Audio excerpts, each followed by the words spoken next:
Fox with Cynthia Hardy. Good morning. Welcome to OnPoint on WACH Fox. It's always a pleasure to bring you this show every week, and we do want you to take the opportunity to tune into the radio show tonight. OnPoint with Cynthia Hardy, heard every Sunday evening, 6 p.m. on 101.3 The Big DM, so we hope you're listening. Today on OnPoint on WACH, South Carolina's tax-free weekend and the sluggish economy.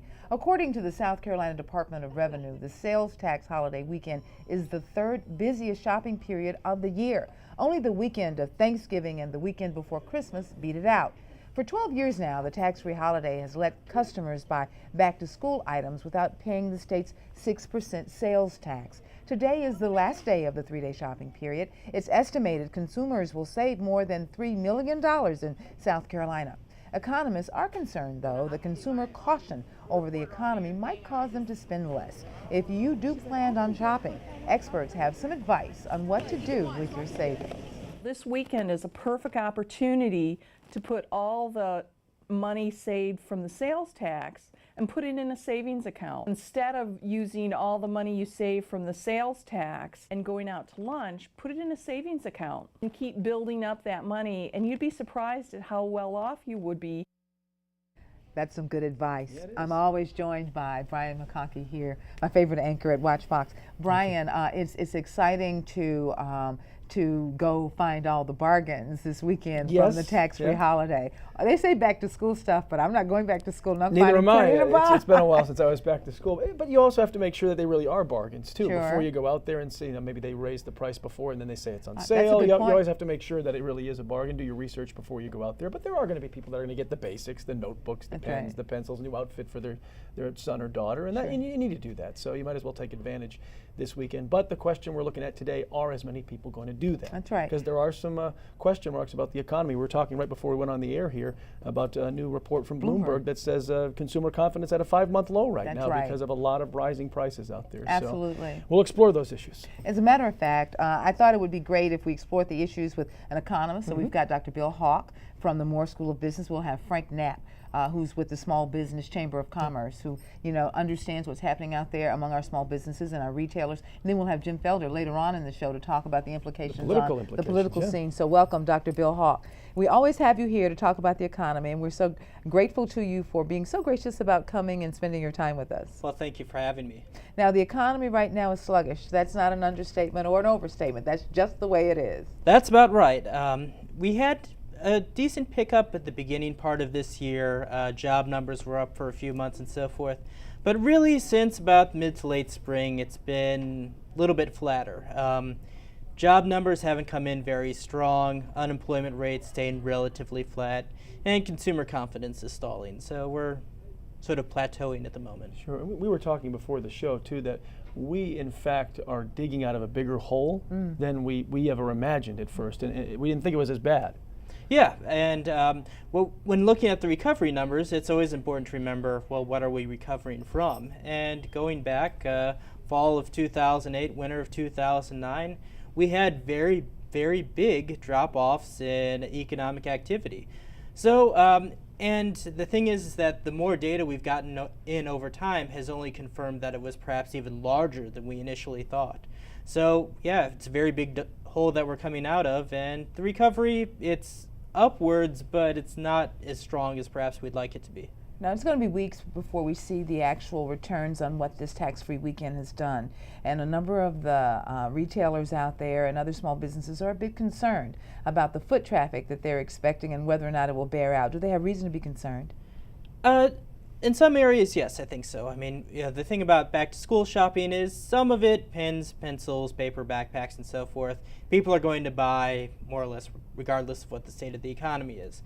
But there are maybe a few more marginal items, like, how many back-to-school outfits do you need? Do you need to upgrade your computer? Well, there are some things like that, and some of those are fairly big-ticket items that maybe people might hold off on if they're not feeling very confident. Yeah. I don't know about you, but my money's not going as far as it used to go. No, especially not lately with gas going back up too. So people are seeing a lot of costs rising again. You talked about grocery costs too going up at this point. That's all tied to the fuel cost as well. So it is impacting the purchasing power of the average person.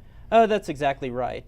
Gas has bounced up a little bit again, even more so than fuel costs. We've seen droughts across large part of the country, that's going to drive some grocery prices up. And these are obviously staples of a lot of people's budgets, so when those prices go up, they have less to spend on everything else. And I don't know that we all realize that, because they all impact the other.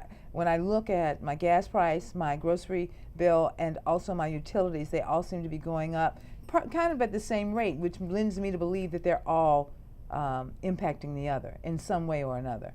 To some extent, that's true. I mean, higher gas prices mean that anything that has to be transported, the transport costs are going to be higher. So yeah, that figures in a little bit. Other things might be a little bit more separable, but certainly, like, say, very hot, dry summer, that's going to cause people to run their air conditioner more, so utilities are going to go up along with that.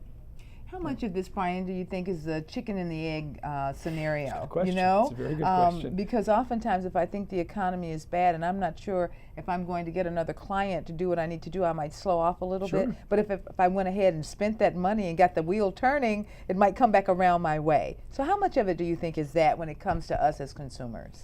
Well, sure, and this is always kind of the catch-22 of economic recovery is that if people feel more confident and go out and spend more, well, that generates more economic activity. But on the other hand, until somebody kind of gets the ball rolling, it's hard getting consumer confidence to come back and getting people to go out and spending. So yeah, like you said, it's a little bit of a chicken and egg problem in some sense. Guess that's a good segue into the next segment. I think it is too. Because we're going to talk about that consumer confidence and the way the business are responding when Frank Knapp joins this conversation. So you guys stay tuned. We'll be right back. You're watching On Point on WACH Fox with Cynthia Hardy on Columbia's own WACH Fox. Welcome back to OnPoint on WACH Fox. Brian McConkey and I are having a conversation today with you, the audience, and our guests here in the studio on South Carolina's tax-free weekend and the sluggish economy. And what is it going to do? Are people going to spend that money? It'll take a few weeks for us to find out if they are, but there are some very legitimate concerns by retailers going into this weekend, no doubt. Well, for all the coverage that you did on yesterday and on Friday, it really looked like people were out there moving, but then this report comes out from Bloomberg that indicates that consumer confidence is kind of down. So we have asked Frank Knapp, who is with the South Carolina Small Business Chamber of Commerce, to join our conversation, along with Dr. Bill Hawk from the Moore School of Business. Welcome, Mr. Knapp. Well, thank you very much for having me. You know, the retailers out there are pulling out all the stops. Some of them even have entertainers in some of the establishments trying to beck and call people in the doors. I hope it's working. Well, look, people are going to shop for the things they need to shop for back to school. And there'll be people like yourselves who may not have any kids ready to go back to school, but you're going to go out and try to figure out what you can get. You know, this is a great opportunity for the public to go out and get 6% knocked off of the merchandise that they're buying. And so we hope that people go out, and we hope that people remember that when they go out and shop with their locally owned small business, because they have the power to impact their own community's economy. They have the power, depending on where they spend their dollars, and they get 3 times the economic impact by spending it with a locally owned small business than if they spend it in a big box store. Wow, 3 times the impact on the local economy. Now that's really significant. I don't know that people really think about that. And I know that as part of what you do at the Small Business Chamber, that's one of the messages you want to make sure we get. Oh, absolutely. It's vitally important. This locally owned small business, the owner, he works in the area, his kids go to school here also, they go to church, they do all the things to support their community. And so to help them be more successful will help your own local community. That's interesting, because I don't know that people think about that. Nothing against the Walmarts and all of those other big box stores that are out there, but certainly to think about what's happening in your own community is really important, because as Dr. Hawk was talking about what the South Carolina numbers look like and how our recovery has been, we're kind of on par with what we see some of our neighboring states doing, but we can still do better, huh, Dr. Hawk, in terms of our recovery and our attitudes as individuals toward it. Yeah, and I think the recovery in South Carolina has been steady. It's not been strong, but steady. But we had talking about big holes to dig out of, we had a very big one, even relative to a lot of other states to start out with. So we not only need to be doing okay, we need to be doing very good in order to really get the economy back to where we would like it to be. You said it's been steady coming back. Oftentimes we hear people say that this region, particularly the Midlands and even South Carolina, is somewhat insulated from some of the larger economic problems that other states have. Does that hold water with you? A little bit, to some extent. certainly, obviously, in the Midlands, the state government is going to be a big employer. USC and some of the other places are relatively not completely insulated. Certainly, I mean we've had to cut back government spending in some areas. University hasn't been hiring a lot. But at the same time, yeah, I think relative to a lot of other places in the state of South Carolina, we're in a little bit better shape. But it's all relative. We could be doing better. You know, Mr. Knapp, it's just been a little over 10 years since we've been having the tax-free holiday, and it is the third largest or the third most popular shopping weekend of the year. That surprised me a little bit, and I guess the retailers and small businesses have really come to look forward to this weekend. Well, of course, there's a lot of hype about it. There's a lot of talk about the tax-free holiday, and everybody likes to not pay taxes. And so this is their opportunity to go out there, and it's concentrated into a short period of time. And to the extent that the retailers help out a little bit by shaving off a little bit more of the cost of merchandise, it does drive a lot of traffic. But it is important, again, just to shop locally. This is really one of the few times that our local merchants have a level playing field with your online retailers, because the online retailers aren't charging sales tax. This time, these couple days, same thing goes for your local brick and mortar store. Well, then that's something we don't think about a lot. The unfair advantage that a lot of times the online people go with have. ease. They go with the easy thing, point and click. There you go. That's right, absolutely. We're going to go to break now. When we come back from break, we're going to continue our conversation. But I would like for us to hone in on those small businesses that are out there, talk a little bit more about consumer confidence and what the general community can do to kind of get it up. You guys stay tuned. You're watching On Point on WACH Fox with Cynthia Hardy on Columbia's own WACH Fox. Welcome back to On Point on WACH Fox. Brian McConkey and I are talking about South Carolina's tax-free weekend and the sluggish economy. And Brian, as we've been talking, a lot of it depends on consumer spending. Yes, so people have the chance to do that this weekend and shave off the tax, of course, but they've got to be shrewd about what they buy, too. They just don't want to go out there and buy everything they see. And of course, there are only certain things that fit the parameters of tax-free weekend as well. But we know they're going to get the basics. They're going to get a new outfit for the kids. They're going to get backpacks. They're going to get computers. Maybe computers. I don't know. That's a bigger one. But that might be an indicator of what people are thinking if they're going to buy those type of items. Well, we'll ask our economist, Dr. Bill Hawk, about that, and Frank Knapp with the South Carolina Small Business Chamber about that. Brian and I talked in the open about the Bloomberg report that talks about consumer spending being at an all-time low and consumer confidence in the all-time low. In the last 5 months. I mean, it's all relative, right? Yeah. But it seems like day by day people are watching the economy for indicators that things are getting better or worse.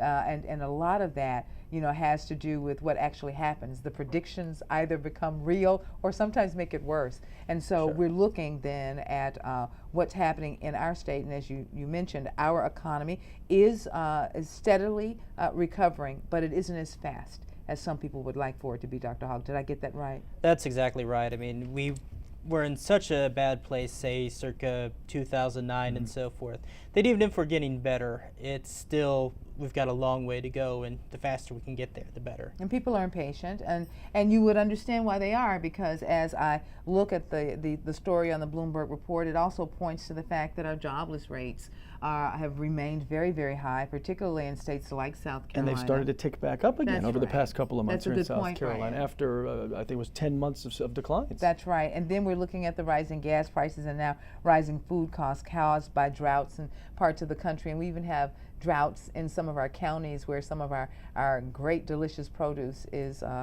grown, and so we have to really be concerned about that. But household spending, I understand, accounts for about 70% of the economy. That's huge. Yeah, no, and that's about right. So yeah, consumer spending is definitely one of the primary drivers of the economy. So something like consumer confidence, which feeds into how much consumers spend, that's obviously a statistic that you want to watch, because if it's going down, it's not a good sign for the economy. No, and it makes you wonder, when does it all stop? That's and when does it get better? Want it to get better. Yeah, you definitely want it to get better, for certain. When it comes to small businesses and the retailers that are out there, I like the fact that I've seen that some are giving free haircuts to get people in the door.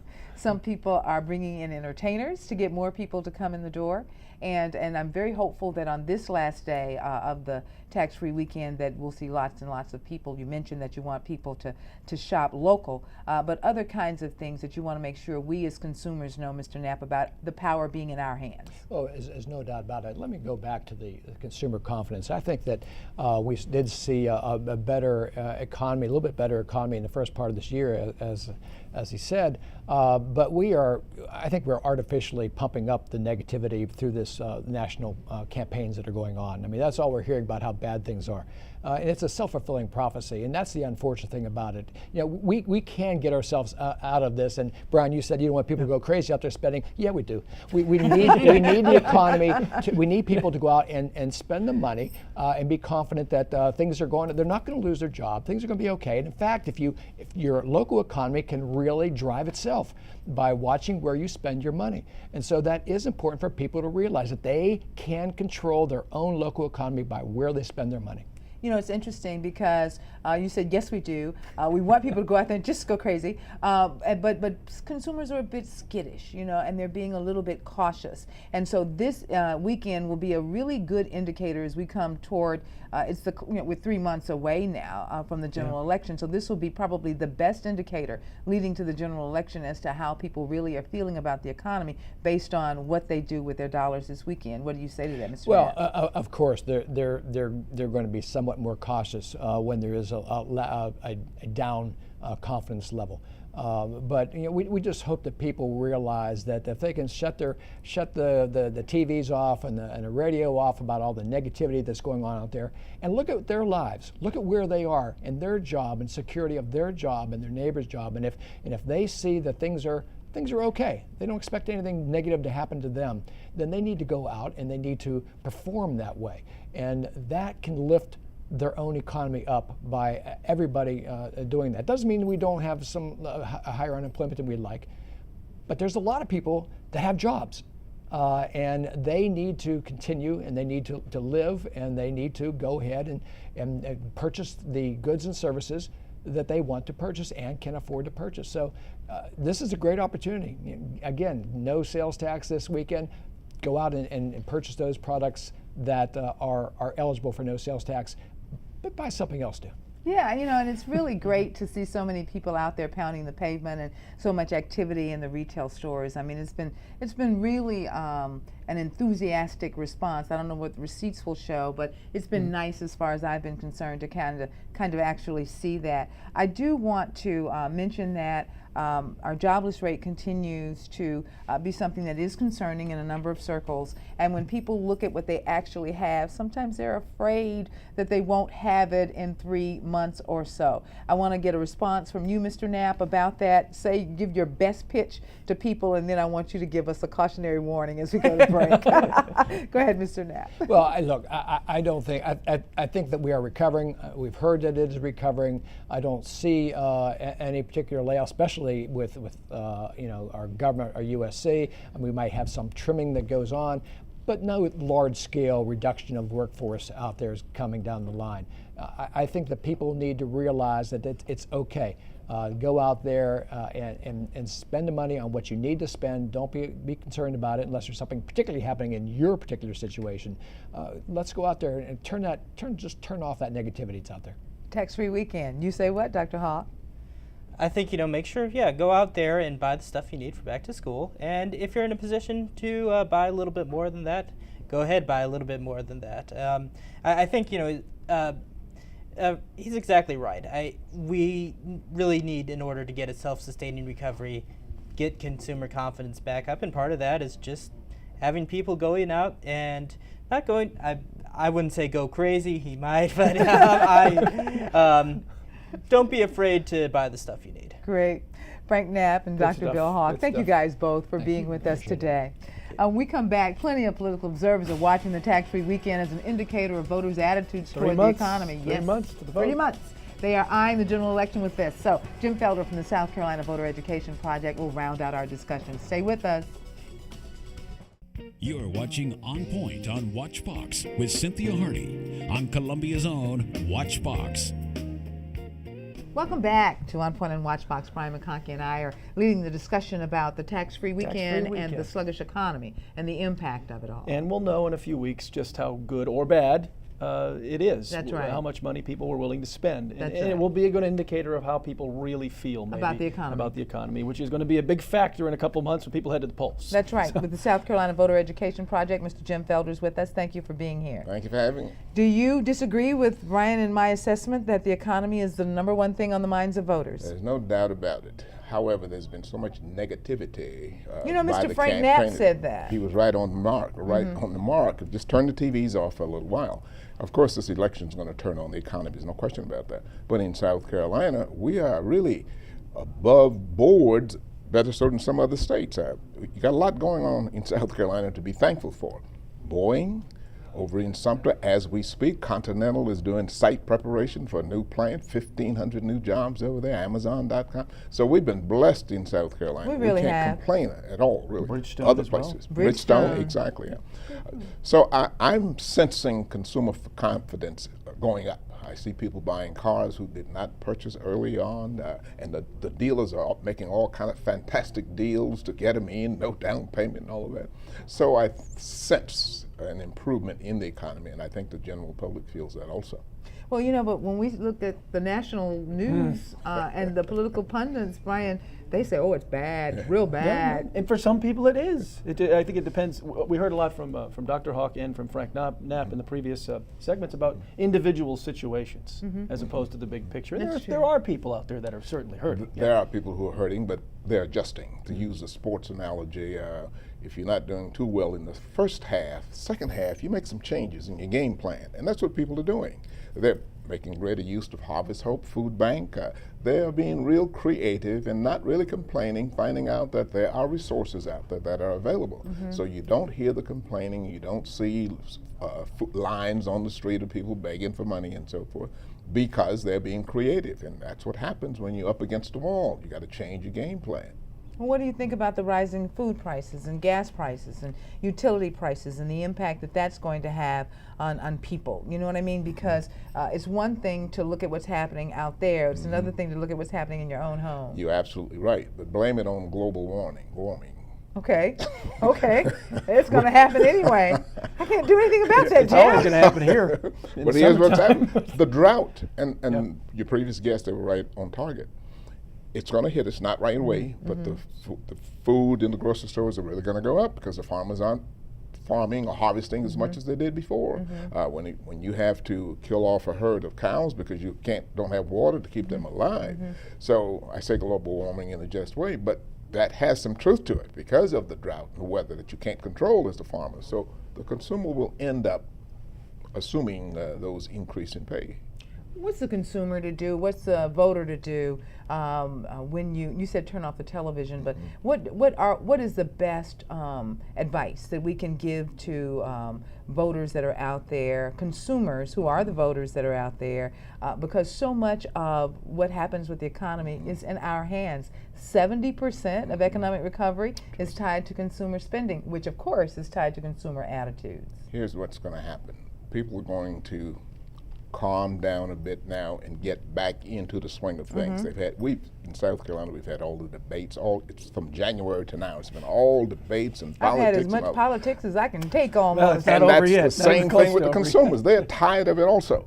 But once school is in, they begin to focus a bit on it. They're going to really say, all right, now what happened here? Who can best continue to get us out of this situation we're in? And they're going to look back and remember how we got into it. It was a huge hole when Obama came into office. But he saved the auto industry, he saved the banks, he got bin Laden, and people will remember that. But they just they've been turned off by so much negativity prior to this point. So I think they're going to begin to focus in now, and they will realize that, well, health care, what was yesterday? New screening day for diabetes, and all of that's kicking in now. So they will see the advantage of the health care program, see that it's not only going to save money, but it's also going to help the economy.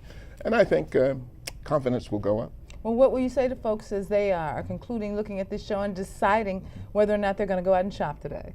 I think they ought to go out and shop. Go shop. Take There we go. advantage of this. Get on Get out there. on out there. Spend you that can't money. beat saving 6% on anything. So Yeah, I think I'm take going to get out advantage there of it. too. I could use some accessories Okay, for my new iPad. outfit. Why not? All right, that's it for this edition of On Point on Watch Fox. Please send your comments and suggestions to onpointwithcynthia.com. Go to the Facebook page, leave your comments there, and follow us on Twitter at Radio Talk. And then like us on the Facebook page, On Point with Cynthia Hardy. Well, Brian, that's it. Spend it if you got it, I guess. That's Spend the it if message. you got That's it. the message. We believe when you're informed, you're empowered. Once empowered, you are on point. We're going to see you guys next week. And go spend.